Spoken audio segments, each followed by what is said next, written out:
Hello, Ashley here, back with episode 71 of the Maverick Mompreneur podcast. I am so glad that you are here listening this week, and I'm excited to chat with you about this topic, and this being retraining our brains around the employee 9 to 5 mindset, and particularly as it relates to time in order to achieve greater success as an entrepreneur. This came from a question in my group Elevate Academy over on Facebook. I put up a post and I said, hey, I'm having a little bit of podcast block. I wanted to create a bunch of episodes for you all answering questions, and this one came up and I thought, perfect, I would love to talk about this.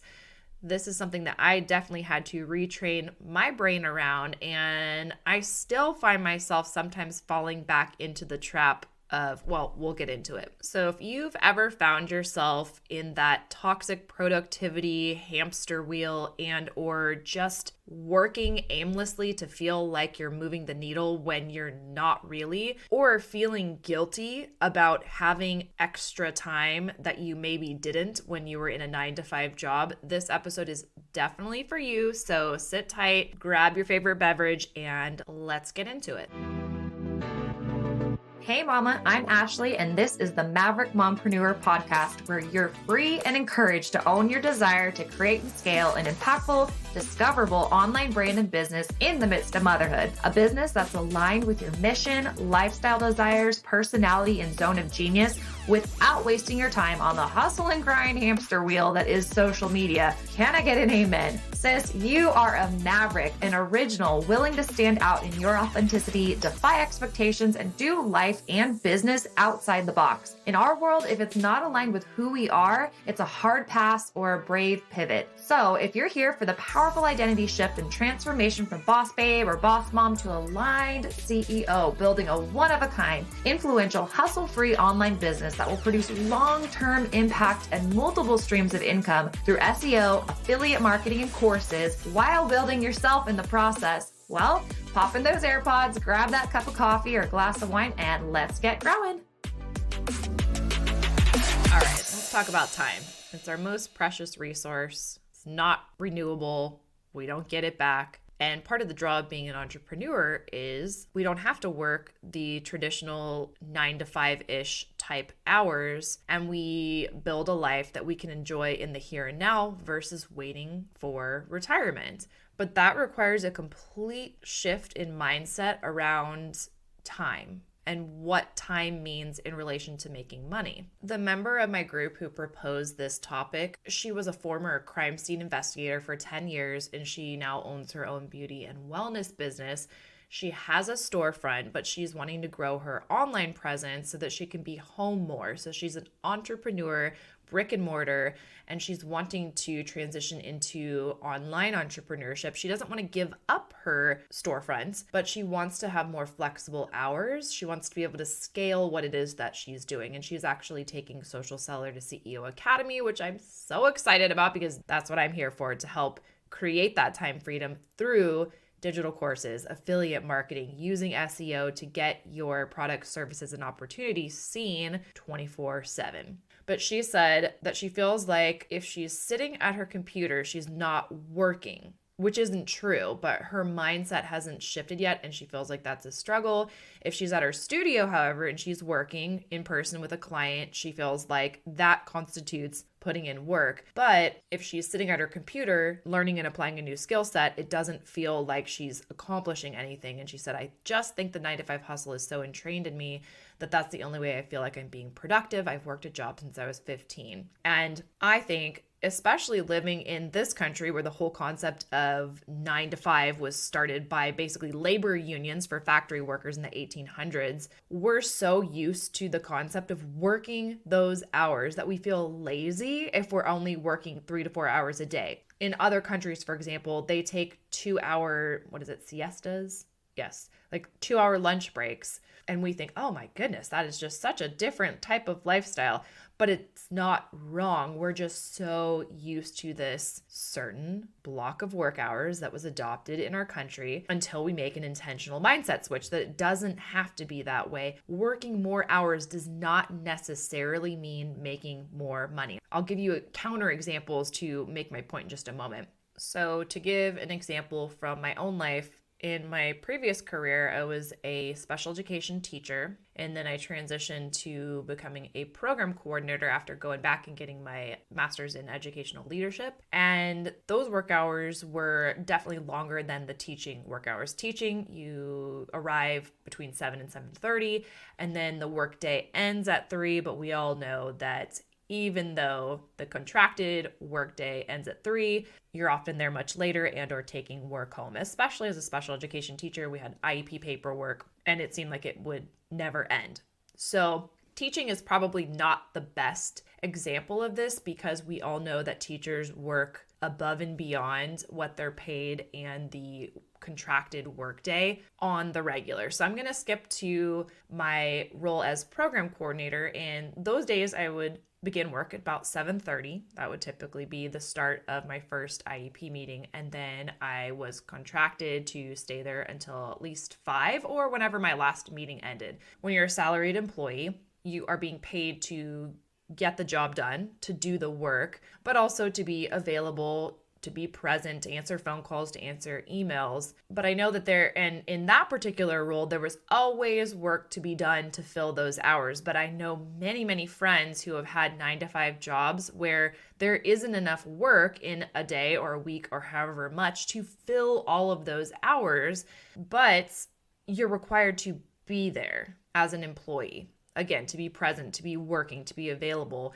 And they tell us that in order to be productive, you have to work 8 hours a day, 5 days a week, with a couple of weeks of holidays thrown in. And that is what it means to be a productive member of society holding down a job. But the truth that you need to wrap your mind around as an entrepreneur is that you are not an employee. You are no longer an employee. And as CEO of your business, you're not going to get paid any more to sit at your desk longer, to do anything that is not a productive activity moving the needle. You're not getting paid to do that. So you don't need sitting down and working for 8 hours in a certain season of your business may make sense. But in other seasons, it may not at all. It probably doesn't. There have been seasons of my business where I will work all day long, particularly sharing custody with my daughter's father on the days when she's with him. Sometimes if I'm preparing for a new program or I have a lot on my plate and I've taken some days off, I'll work 12 hours and that's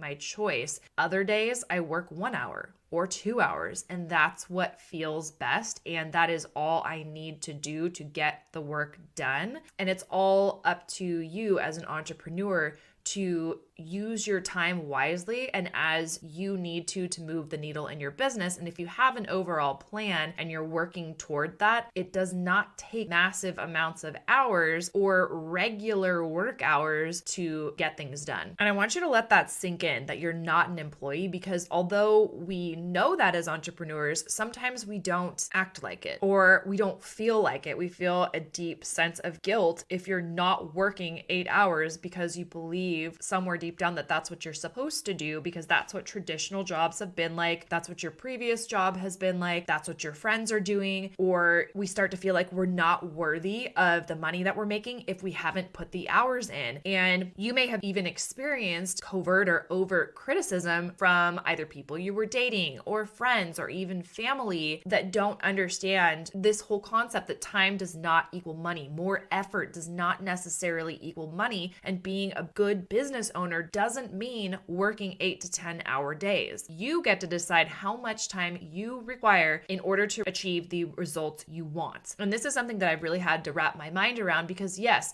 is the income earning potential limitless? Ostensibly, sure. But do I choose with the balance that I want to have as a mompreneur, balancing out motherhood and owning and operating a business, do I choose to work 5 days a week, 8 to 10-hour days? I do not. I would make more money, perhaps, but perhaps not. You really get to dictate your schedule. This could be a 2-hour workday, 7 days a week, 3 full days of work every week, and then the rest off, 5 hours a day for 5 days a week. It really is up to you. You don't have to work just for the sake of putting in a full 8 hours of work to get the results you want, or to show anyone else that you are running a legitimate business. We have to retrain our brains around productivity and work because we have been influenced to believe this our entire lives. And those around us who are not entrepreneurs are still completely entrenched and influenced in that manner. And there's no reason for them not to be. So you have to be really solid in your beliefs and your mindset around money and time as an entrepreneur. So this employee mindset,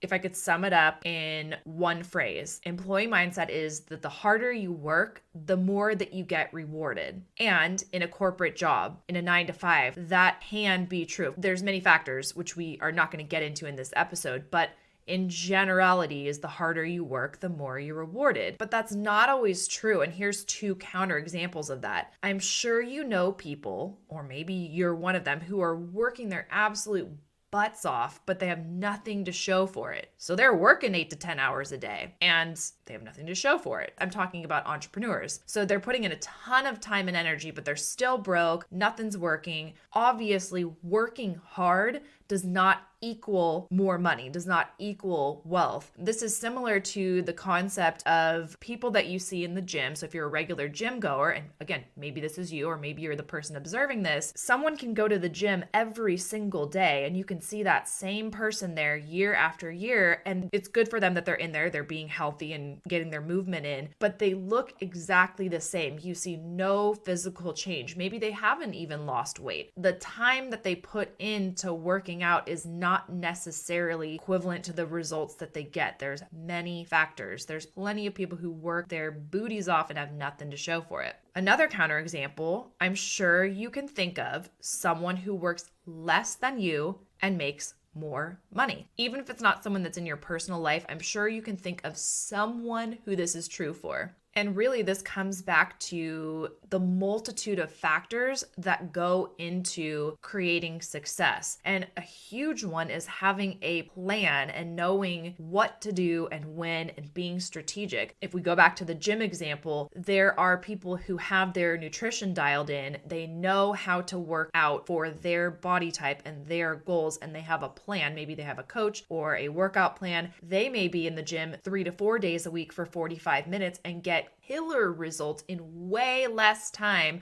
than someone who's just going in willy-nilly working out for 3 hours a day for 7 days a week, who maybe they're wasting away and getting skinny, but they're certainly not getting in shape, like fit necessarily. Now, this is like a really broad stroke example, but I hope that helps to illustrate my point. One thing that I had to learn how to do is to decide when enough is enough. I really struggled with the balance of turning it off at the end of the day when there's always something more that you can do. There always is. But at the end of the day, the better, and I almost cringe saying this, but I've actually found this to be 100% true. The better that I feel, the more rested, the better I take care of myself, the more I've invested in feeding my mind and getting inspired, the more money I make. Me grinding away and tackling 20 things on my to-do list every single day, chasing money or results as quickly as possible doesn't work. Because part of making money is being able to show up well for your clients. And so if you're taking good care of yourself, you showing up for your audience, you showing up for your clients, your customers at your best is going to get them better results, which gets you better reviews and referrals, and it all trickles down. Part of my work schedule, I'm thinking I'm going to do a reel on this pretty soon, or maybe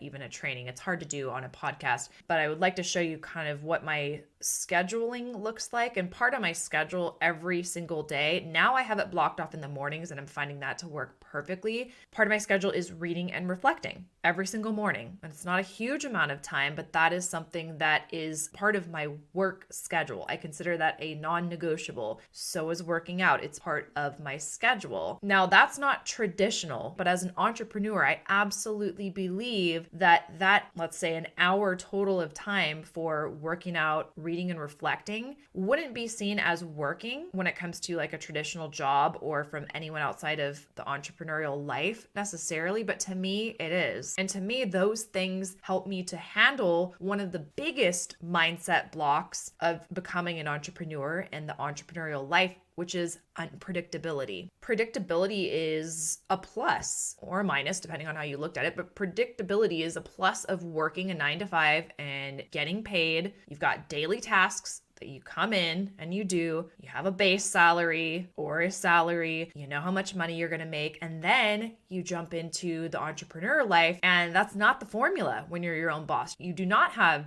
prescribed daily tasks. No one tells you what to do. You have to figure out what to do to move the needle, to get the work done. You don't have a base salary. No one's cutting you a paycheck. You don't know how much money you're going to make. But if you're truly wanting to take your online business, your entrepreneurial journey next level, you absolutely have to shift your mindset around getting comfortable with things being unpredictable. Because one of the huge draws, at least for me, is being able to own my time. Being able to create a schedule that's flexible around what matters most to me. And I know that's huge for you too. And I think strengthening your mind, strengthening your body, taking good care of yourself is a huge part of being able to manage the ups and downs and the unpredictability that is a part of this whole thing. So not only does it help you on a day-to-day basis to show up in your best energy, but overall, if we look at kind of the macro level, taking care of yourself and working, scheduling part of your time to work on yourself keeps you in the game strong for the long term. Okay, so how do we break the employee mindset of thinking that we must work many hours and grind away in order to get to where we want to go? I have many tips for you, so I'm going to try to click through these as quickly as possible, but also giving you some gold nuggets. These are things that I've had to think through myself, and I'm preaching to the choir because I've not been an entrepreneur for decades and decades. I started in 2016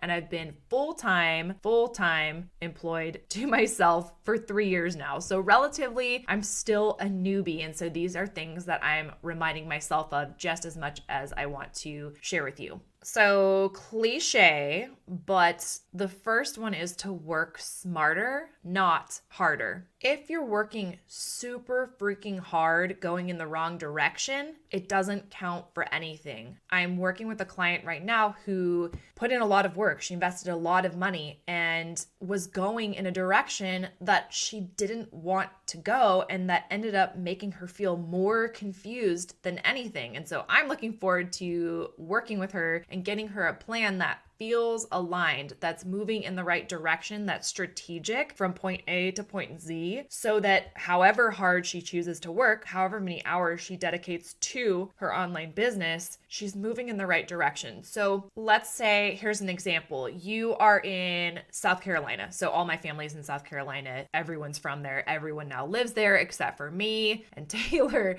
But you're in South Carolina and you want to get out here to California. So you put in a bunch of energy.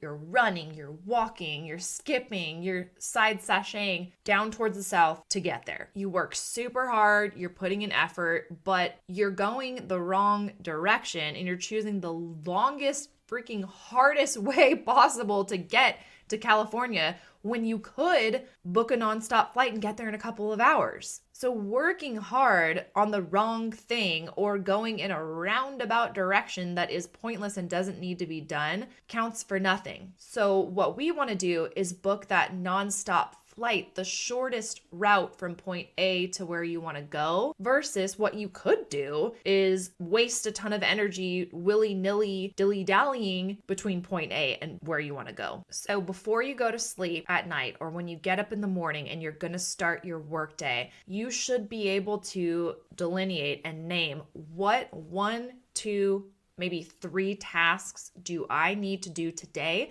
to move my business forward towards the goals that I have set forth. What are those non-negotiable things that I need to do today to continue maintaining and growing my business? Not scrolling, not getting in a scroll hole, not doing the same mindless things over and over again that you could either outsource or automate. Taking all the time to do those things, it might feel good because that's what's entrained in us, that the more we work, we're being productive, we're doing a good job, we're working our business, but working hard and working long hours for the sake of doing that actually isn't benefiting you. So work smarter, not harder. Systematize your business, outsource, get a business plan, hook up with a coach, take a course, do what you need to do to be able to design a workflow and goals that will help you to actually move your business forward. That doesn't have to take 8 hours a day. Okay, number 2, this is huge, and this is also a employee mindset shift. And I would venture to say this is something that many of us women struggle with. We might have grown up seeing being busy as a good thing.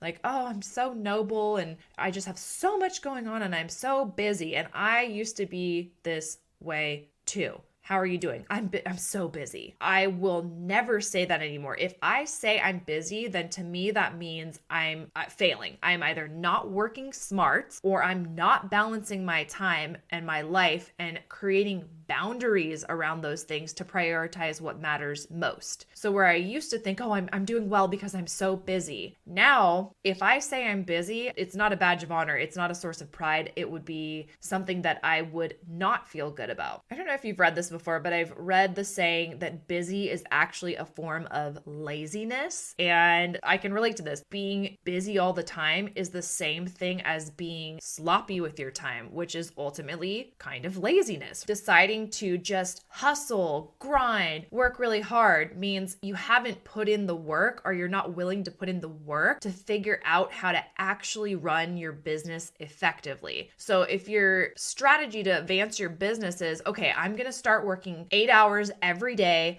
until I get there, however much it takes, however long it takes, that sounds kind of ambitious and noble, but it's honestly lazy. It's way easier than putting in the work or investing and figuring out how you can actually run your business the smartest way possible and asking yourself a question more like, well, how can I make the time that I have work for me? How can I automate? How can I use search engine optimization?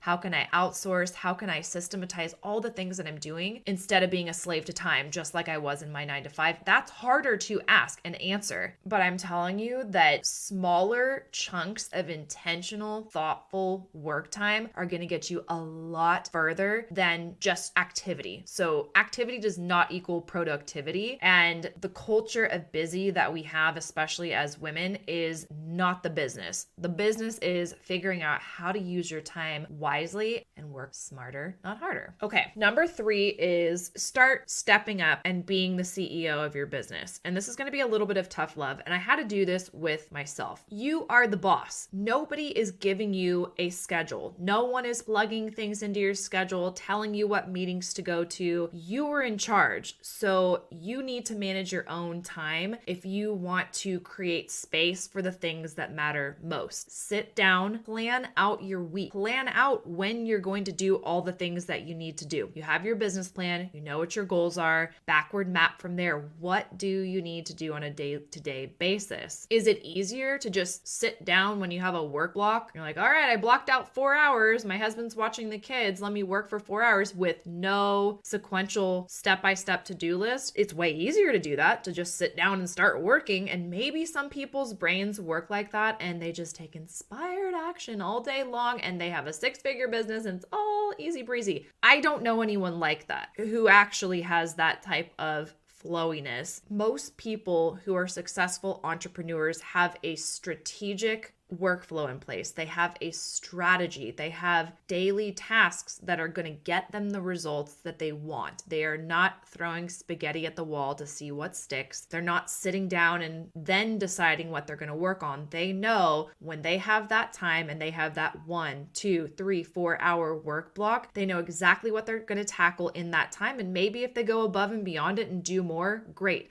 But they did the things that are going to move them towards the results that they want. You have to be the one. You have to be the CEO, the chief executive officer, the one with the plan for your business, the one who has the vision for your business, the one who's looking down with that bird's eye view. You have to have that. And if you don't have it, hook up with someone who can help you with that and then execute on it so that you can start to take that on your own. The most cornerstone piece to all of that is taking ownership and radical responsibility for your results. It is your business, and that self-leadership within your business, really being your own CEO, is huge. And I didn't have this one listed, but I'm going to riff on taking radical responsibility for your own results. A lot of times and oh my gosh, I was the worst at this, when something wasn't going well or you felt unhappy in your job, whatever job that it was,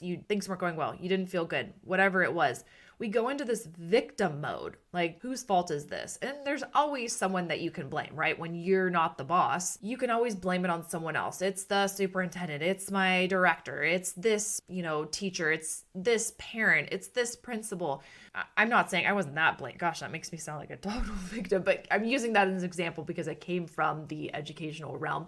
But you know what I mean, victim mode. If we play victim though, here in our entrepreneurial journeys, all progress stalls. That is the most useless thing you can do. So you make a bad investment. I've done this. You invest in the wrong coach for you, or a bad coach in general, or a terrible marketing agency. If you go into victim mode, you stall your own progress. The alternative to that, see what you can glean from that, see what you can learn from it, and use it as a freaking catalyst to advance you forward faster, to light a fire under your CEO butt and move your business forward. You sitting there and blaming and spending 50 hours with Better Business Bureau or whatever you are doing in victim mode is not helping anything. It might be making you feel better and you might be doing other people a solid. That's a whole other thing, but it's not moving your business forward. You have a flopped launch. Who are you going to blame? Your non-clients, your audience, your coach? I mean, there's so many people you could try and blame, but at the end of the day, you've got to take radical responsibility for your results. So leaning in and analyzing what went on there.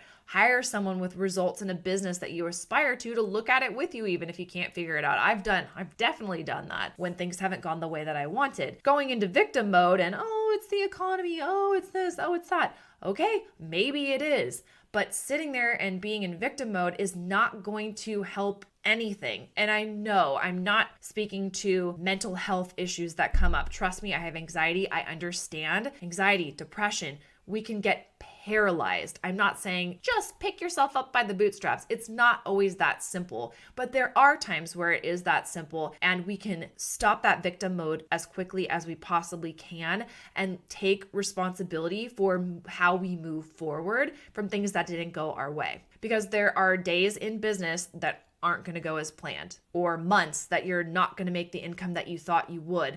And then victim mode creeps back in, it gets turned back on, and we start blaming anything, instead of focusing on looking for the solution to fix the actual reason why you're not making the sales that you want to make. That's the only thing that's going to help you move forward, is looking for solutions, solving the problem that you have and figuring out how to do that. That's the entrepreneurial journey. There's going to be ups, there's going to be downs, but the through line is you figuring it out. And you can think of it like a game. I mean, sometimes it's scary when that game dips real low, but if you think of it like that, it's really exciting. So going back to predictability is, predictable. And if you stay in a 9-to-5, you know what the rest of your life will look like, at least for work. You see your salary schedule. And for some people, myself included, that is more scary than actually putting yourself in a position where it's all on you. And understand that that is kind of scary, but it can also be so exciting and so invigorating. But a very key point to entrepreneurship is really taking radical responsibility for your business and taking care of yourself, taking care of your mind, taking care of your mental health. Oh my gosh, it's so important. And I hope you can see the connection here that I'm weaving throughout. You taking care of yourself and making sure you are in tip-top shape mentally, physically, spiritually, emotionally is such a huge part of entrepreneurialism because of the nature of the beast in so many ways. Lastly, how do we break the employee mindset and start to see our time differently? This goes back to figuring out how to make time work for you rather than you just putting in endless hours of your time to work or feel like you're working to feel better about this ingrained pattern, right? So my advice here is to use tools to keep yourself organized and actually productive. So a note about tools, because I'm not going to be that person that's like, use this cool app and this, shiny new object. You can get in a rabbit hole of trying new organizational systems and tools. And I have experienced this. I've paid for so many different organizational tools over the last, when did I leave? Since 2017, when I retired from special education,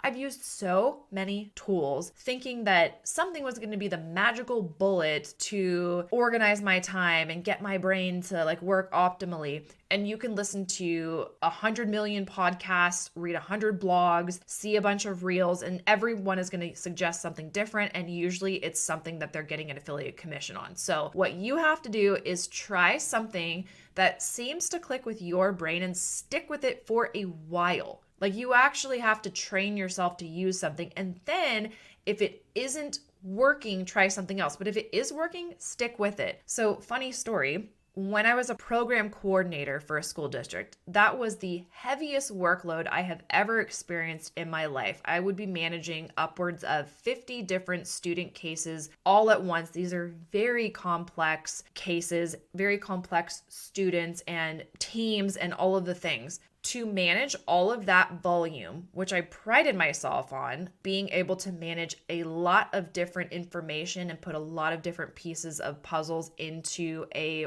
program for a student, I did not use any kind of fancy software. I used Google Calendar, Google Tasks, Google Docs, Google Drive. That is what I used, and it worked like gangbusters. I never even thought about using anything different because it worked and I was able to manage a large volume of work. Now, flash forward to 2017 and beyond, until this last year, I realized, and by this last year, I mean 2023, I realized that I'd been trying. It's not that I haven't created success with the systems that I've used, but I realized looking back and analyzing the most organized I've ever been with the largest volume of work because, praise God and thank God, I have a heavy caseload, if you will, right now, heavier than I normally do of clients, which is amazing. I'm working with the coolest people on the coolest projects, but it's a lot. It's a lot more than I'm used to, which is fantastic. This is a wonderful thing. However, it requires me, if I don't want to start to get into that 9-to-5 mentality,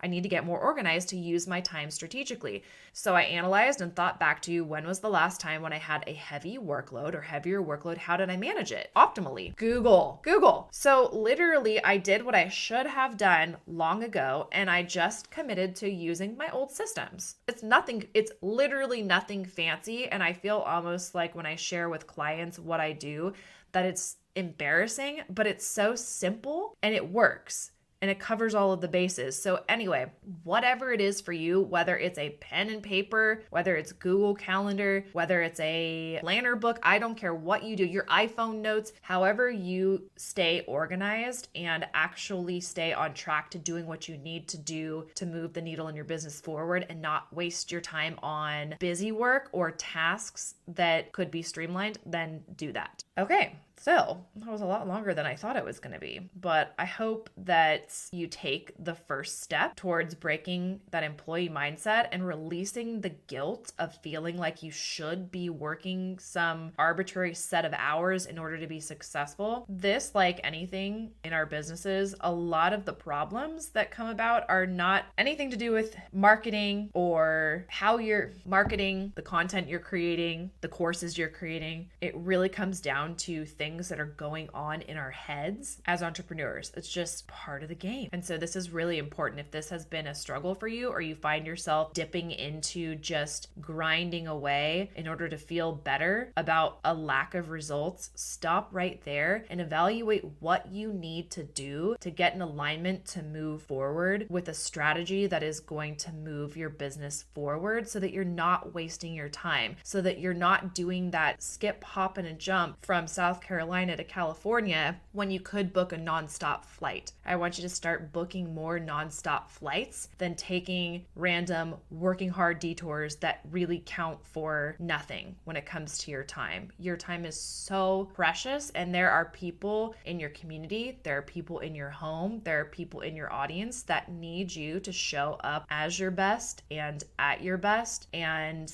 the better you take care of yourself, the better you feel, the better able you are to do that. So, although I'm not perfect at this, and I wouldn't say that I'm on the other side of this mindset shift, I'm there most of the time. And so I really can speak to the freedom and the excitement that comes on the other side of figuring out what works for you, owning it, and working your business in a way that you know is advancing things forward, you know is growing your momentum and is growing your business, but it's not taking up all of your time. So I hope this was helpful. If you would like help with a business plan, if you have an online business and you are wanting to advance your reach, systemize your processes, create systems for automation, discoverability, communication, sales, etc., you can always email me, hello@elevatedwithashley.com. You can also check out my website, elevatedwithashley.com, and see what I have to offer. But I do work one-on-one